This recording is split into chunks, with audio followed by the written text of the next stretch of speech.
අම්මලා කියන්නේ දරුවෝ වෙනුවෙන් මොන දේ වුණත් කරන්න ලෑස්ති පිරිසක්.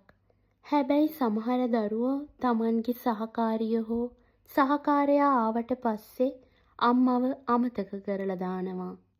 අපේ කතාවේ පළමු කොටසින් අපි දැක්කේ සුමන අම්මා රුවන්ව කොච්චර අමාරුවෙන්ද හදාගත්තේ කියලා. අද දෙවන කොටසින් අපි බලමු රුවන් විවාහ වුණාට පස්සේ අම්මට ගෙදරදී මොන වගේ දේවල් වලට මුහුණ දෙන්න සිදු වුණාද කියලා. රුවන් බැඳලා ටික කාලයක් යද්දී ඔහුගේ බිරිඳ දිනුෂාගේ ඇත්ත ස්වභාවය එළියට එන්න පටන් ගත්තා. දිනුෂා ආවේ ටිකක් පොහොසත් පවුලකින්. ඉතින් ඇයට රුවන්ගේ අම්මා සුමන අම්මා මේ ලොකු ගෙදර ඉන්න එක ලොකු කරදරයක් වගේ දැනුනේ. ඇය හැම තිස්සෙම සුමන අම්මාගේ වැඩවලින් අඩුපාඩු හොයනවා.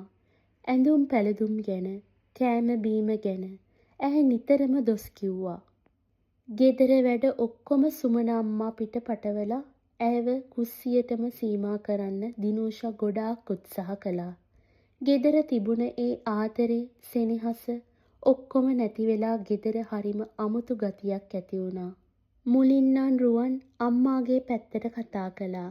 හැබැයි පස්සේ දිනුෂා කියන හැම දේම රුවන් ඇත්ත කියලා විශ්වාස කරන්න පටන් ගත්තා.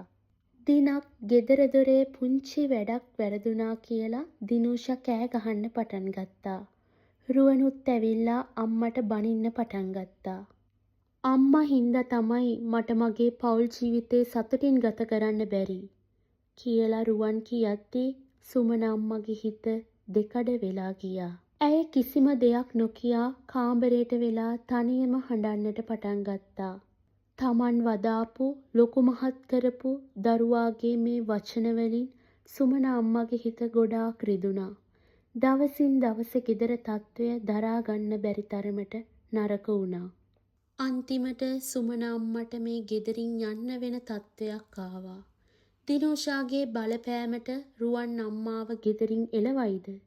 තමන්ගේම පුතාගෙන් මෙහෙම අසාධාරණයක් වෙද්දී අම්මා මොනවා කරයිද? මේ ප්‍රශ්න වලට උත්තර දැනගන්න නම් අපි ඊළඟ කොටසෙන් හමු වෙමු. කතාවට කැමති නම් ලයික් එකක් දාලා channel එක subscribe කරන්න අමතක කරන්න එපා. අපි ඊළඟ කොටසෙන් හමු වෙමු.